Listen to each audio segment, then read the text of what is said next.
गुजरात दंगों पर बोले केंद्रीय गृह मंत्री अमित शाह। सुप्रीम कोर्ट ने सभी आरोप खारिज किए। बीजेपी सरकार पर जो धब्बा लगा वो धुल गया है। प्रधानमंत्री मोदी ने झूठे आरोप का विष पीकर लंबी लड़ाई लड़ी। मैंने पीएम मोदी के दर्द को नजदीक से देखा। दंगा रोकने के लिए लेट लतीफी नहीं की गई थी। गुजरात दंगों को राजनीतिक चश्मे से देखा गया। अमित शाह ने कहा, सत्य जब विजय होता है तो सोने से ज्यादा चमकता है। पीएम मोदी ने सारे आरोप चुपचाप सहे। एक एक्सक्लूसिव इंटरव्यू में अमित शाह ने ये तमाम बातें कही हैं।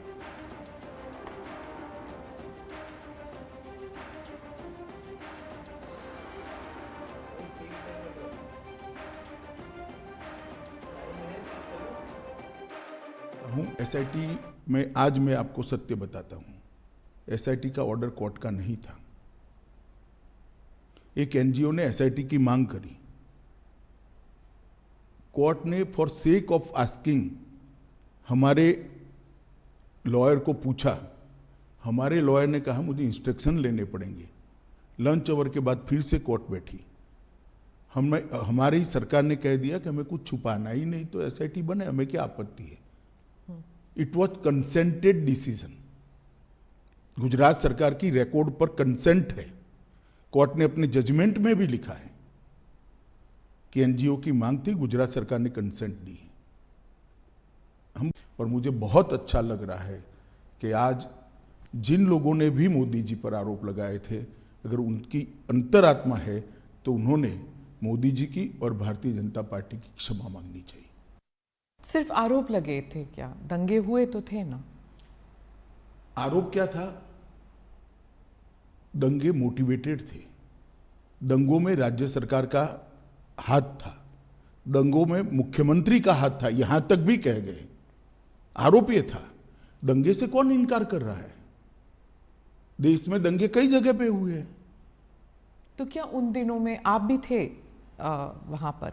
तो उन दिनों में क्या पुलिस जो है, जो कहते हैं कि पुलिस कुछ कर नहीं पाई, जो कुछ ऑफिशियल्स थे वो they were not able to do much, और बहुत से लोग कहते हैं कि वहाँ पॉलिटिकल जो व्यू था, इस वजह से ना तो पॉलिटिकल ना तो ब्यूरोक्रेसी ना ही पुलिस इतना कर पाई रोकने के लिए, दंगे रोकने के लिए। देखिए, भारतीय जनता पार्टी की विरोधी राजनीतिक पार्टियां, कुछ आइडियोलॉजी के लिए राजनीति में आए हुए पत्रकार और कुछ एनजीओ ने मिलकर, एक त्रिकूट ने मिलकर ये आरोपों को इतना प्रचारित किया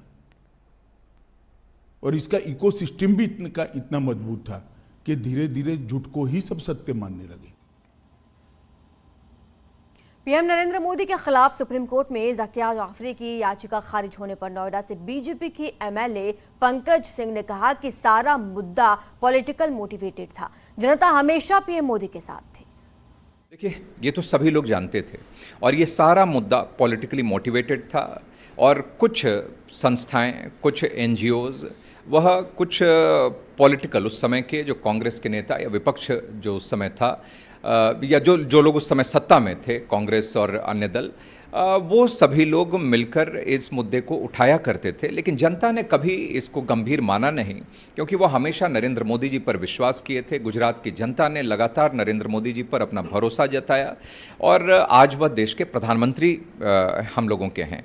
तो ये हम सभी भाजपा के कार्यकर्ता हों चाहे देश की जनता हो, उन्होंने कभी भी उस आरोप को गंभीरता से लिया नहीं। और आज सुप्रीम कोर्ट ने भी इसमें बहुत उसको खारिज करके यह स्पष्ट कर दिया है कि यह सारा मुद्दा अगर था तो पॉलिटिकली मोटिवेटेड था। सिर्फ और सिर्फ नरेंद्र मोदी जी को टारगेट कर उनको किसी तरीके से नीचे दिखाने की कोशिश या आरोपों में उनको फंसाने की कोशिश जो थी, यही उस समय कांग्रेस की लीडरशिप या उस समय कांग्रेस की सरकार की कोशिश थी। लखनऊ में आज सीएम योगी ने 11 लाख ग्रामीणों को घरौनी का प्रमाण पत्र दिया। इस दौरान सीएम योगी ने कहा कि सरकार की कोशिश है जमीन के मामलों में भी तकनीक का इस्तेमाल ज्यादा से ज्यादा हो, जिससे विवाद से बचा जा सके। पहले दबंग और माफिया लोगों को घर बनाने से रोकते थे, लेकिन आज ऐसा नहीं है। जिसकी जमीन है वो अपनी मर्जी से घर बना रहा है।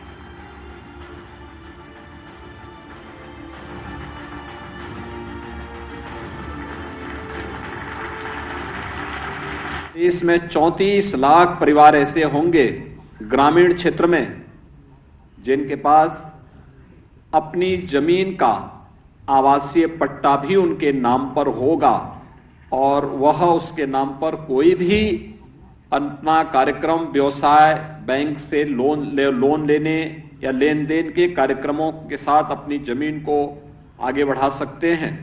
इसके लिए मैं आप सबको हृदय से बधाई देता हूं, अपनी शुभकामनाएं भी देता हूं। वास्तव में हम सब आभारी हैं प्रधानमंत्री मोदी जी के, जिनके प्रयास से पूरे देश के अंदर अप्रैल 2020 में ग्रामीण आवासीय अभिलेख उपलब्ध कराने का एक अभिनव कार्यक्रम प्रारंभ हुआ और ये केवल एक कार्यक्रम नहीं था, इसमें तकनीक भी है और इसमें हर गांव में रहने वाले व्यक्ति को उसकी। बांदा से श्री कुलदीप सिंह।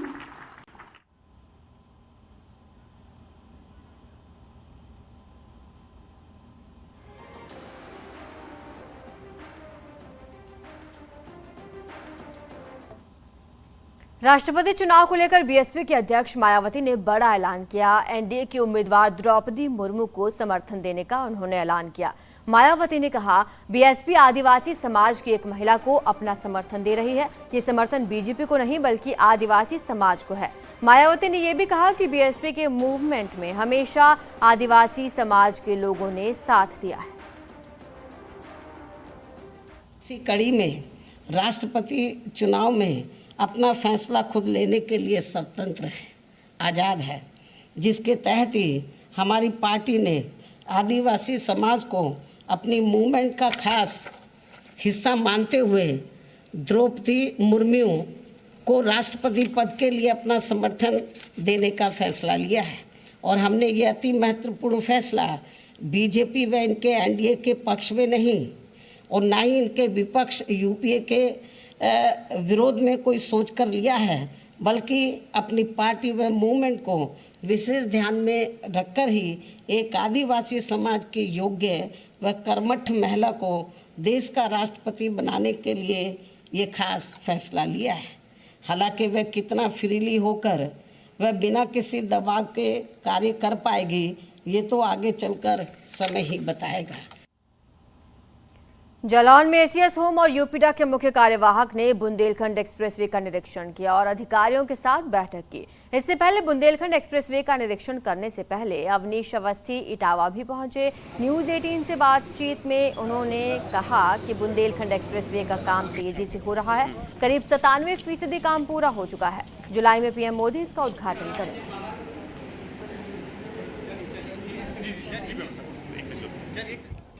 देखिए, लगातार जो है मेहनत करके हमारी पूरी टीम, यूपीडा की टीम, माननीय मुख्यमंत्री जी का मार्गदर्शन, हमारे माननीय उद्योग मंत्री जी माननीय नंदी जी के मार्गदर्शन में काम कर रही है। लगभग 97% काम पूरा हो गया है। अगले एक सप्ताह में जो काम अधूरे रह गए हैं, 3 या 4 तारीख तक वो काम पूरा करना है। हमारे 4 पैकेजेस जो है कंप्लीट है। ये पैकेज 6 और पैकेज 2 में थोड़ा बहुत काम बाकी है, उसको भी हम बहुत जल्दी पूरा कर रहे हैं। द्वितीय सप्ताह में जुलाई के आदरणीय प्रधानमंत्री जी इसका उद्घाटन करेंगे। उसी की तैयारी के संदर्भ में आज यहाँ आए हैं। अगले सप्ताह हमारे माननीय मंत्री जी और सभी वरिष्ठ लोग जो है इसका निरीक्षण फिर से करेंगे। ये जो प्रोजेक्ट है, इससे पूरे बुंदेलखंड क्षेत्र में सबसे बड़ा प्रोजेक्ट है, रिकॉर्ड टाइम में पूरा हुआ है। 29 खबर प्रयागराज से है, जहां पर एक दारोगा की संदिग्ध हालत में मौत हो गई है। घर के बाथरूम में दारोगा का शव मिला है। नवाबगंज थाने में दारोगा तैनात था। चंदौली का रहने वाला बताया जा रहा है। मामले की जांच में पुलिस जुटी हुई है। बड़ी खबर आपको बता रहे हैं प्रयागराज से, जहां पर दारोगा की संदिग्ध हालत में मौत हुई है। घर के बाथरूम में उनका शव मिला है। नवाबगंज थाने में उनकी तैनाती थी और चंदौली का रहने वाला बताया जा रहा है दारोगा। अब पुलिस पूरे मामले की छानबीन कर रही है।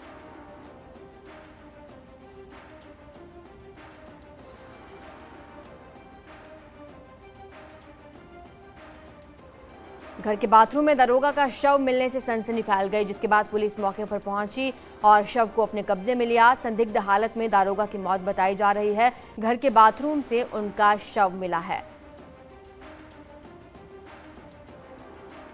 आगरा में फैशन ब्लॉगर रितिका सिंह की मौत से जुड़ा एक नया वीडियो सामने आया, जिसमें रितिका का पति आकाश गौतम सबूत मिटाने की कोशिश कर रहा है। आरोपी पति रितिका के गले से फांसी का फंदा निकाल रहा है।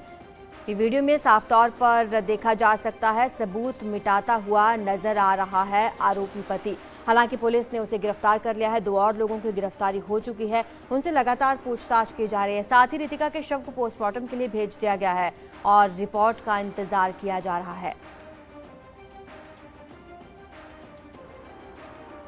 तस्वीरों में आप देख सकते हैं किस तरह से ये आरोपी मृतका रितिका के गले से और हाथों से ये फंदा हटाता हुआ नजर आ रहा है, रस्सियां हटाता हुआ नजर आ रहा है।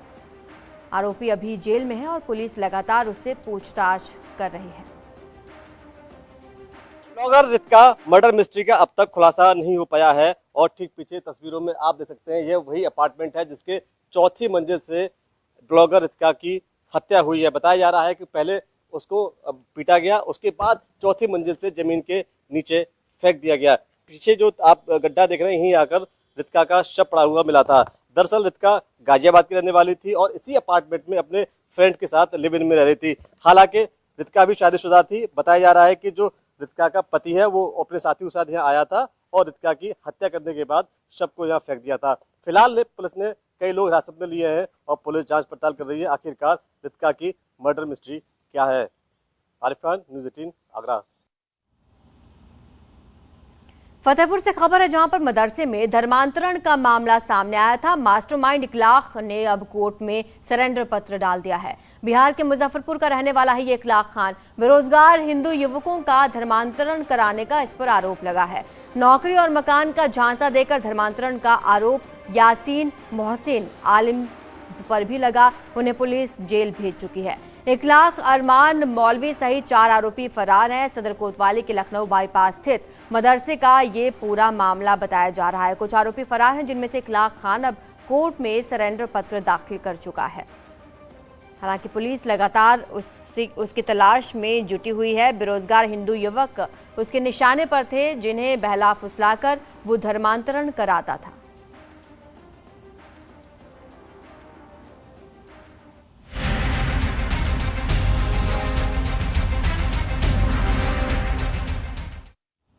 यूपी में शहर शहर आग का तांडव देखने को मिला। मेरठ में एक फर्नीचर के शोरूम में भीषण आग लग गई। देखते ही देखते आग ने विकराल रूप इख्तियार कर लिया, जिसके बाद आग की लपटें दुकान से बाहर निकलने लगी। इलाके में हड़कंप मच गया। दमकल की कई गाड़ियां मौके पर पहुंची और कई घंटों की मशक्कत के बाद आग पर काबू पाया गया। ये लिसाड़ी गेट इलाके के माधोपुरम की घटना है। आग से लाखों का सामान जलकर खाक हो चुका है। तो वहीं दूसरी तस्वीर बरेली की है, जहां पर हाफिजगंज थाना क्षेत्र के पीलीभीत हाईवे पर चलती कार में आग लग गई। किसी तरह चालक ने कूदकर अपनी जान बचाई। तो वहीं हरदोई में ट्रांसफार्मर में भीषण आग लग गई। आग लगने से ट्रांसफार्मर पूरी तरह जल गया।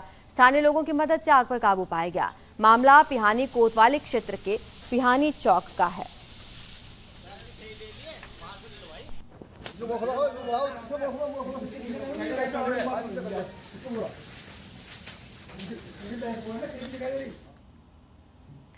इटावा में आगरा लखनऊ एक्सप्रेसवे पर बड़ा हादसा टल गया। गोंडा से दिल्ली जा रही थी बस, उसमें शॉर्ट सर्किट की वजह से आग लग गई। बस में बैठे सभी सवारियों को सुरक्षित समय रहते बाहर निकाल लिया गया। फायर ब्रिगेड की मदद से इस आग पर काबू पाया गया। गनीमत ये रही कि इसमें कोई हताहत नहीं हुआ। तस्वीरें आप देख सकते हैं किस तरह से इस बस में भीषण आग लगी हुई है। आग की लपटें नजर आ रही हैं। साथ ही वहां पर दमकल की गाड़ियां मौके पर पहुंची और आग पर काबू पाया गया। गनीमत ये रही कि इस दौरान कोई घायल नहीं हुआ, कोई हताहत नहीं हुआ। समय रहते सवारियों को बाहर निकाल लिया गया था।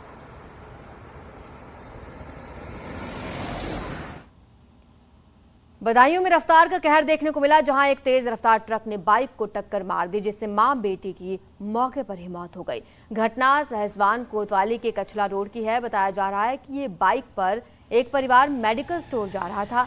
ट्रक ने बाइक को पीछे से टक्कर मारी, जिससे महिला और उसकी 6 महीने की बच्चे की मौत हो गई।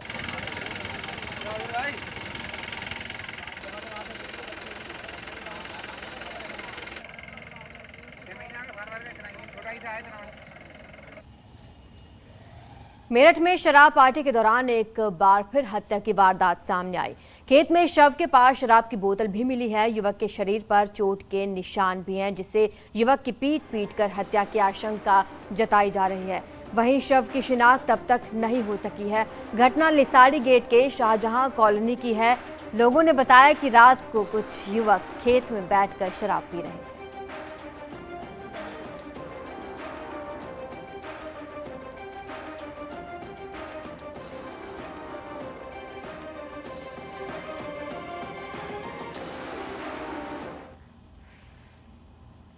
सीतापुर में एनकाउंटर हुआ है। 2 बदमाश गिरफ्तार किए गए हैं। बदमाश कृष्ण कुमार और नितिन यादव को गिरफ्तार किया गया है। लूट के जेवर और सामान बरामद किया गया है इन दोनों ही बदमाशों से। पुलिस गिरफ्त में है, लगातार इनसे पूछताछ की जा रही है।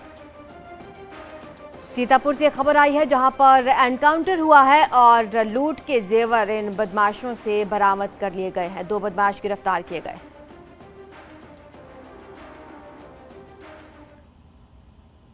मथुरा में थाना जमुनापार पुलिस ने 3 चोरों को गिरफ्तार किया। पकड़े गए चोरों की निशानदेही पर पुलिस ने चोरी का माल भी बरामद किया। पकड़े गए 2 चोर अलीगढ़ के रहने वाले हैं, वहीं एक जमुनापार क्षेत्र का रहने वाला बताया जा रहा है।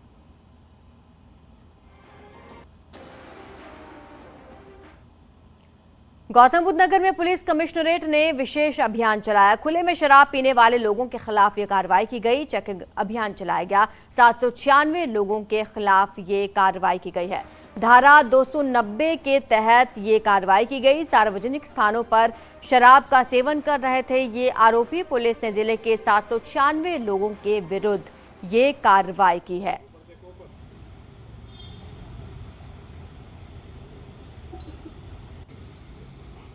खबर झांसी से है। यहां के वीरांगना लक्ष्मीबाई झांसी स्टेशन पर एक गर्भवती महिला ट्रेन में चढ़ते समय अचानक संतुलन खो बैठी और नीचे गिर गई, लेकिन मिशन जीवन रक्षा के तहत स्टेशन पर तैनात सीटी नरपाल सिंह ने अपनी जान की परवाह न करते हुए महिला को ट्रेन के नीचे जाने से बचाया। बाद में ट्रेन रुकी, महिला सकुशल है।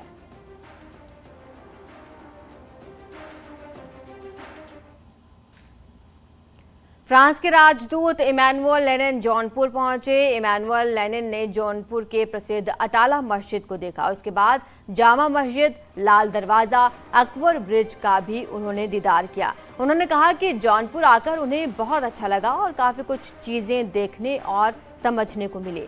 इंडियन कल्चर से लेनिन काफी प्रभावित भी नजर आए।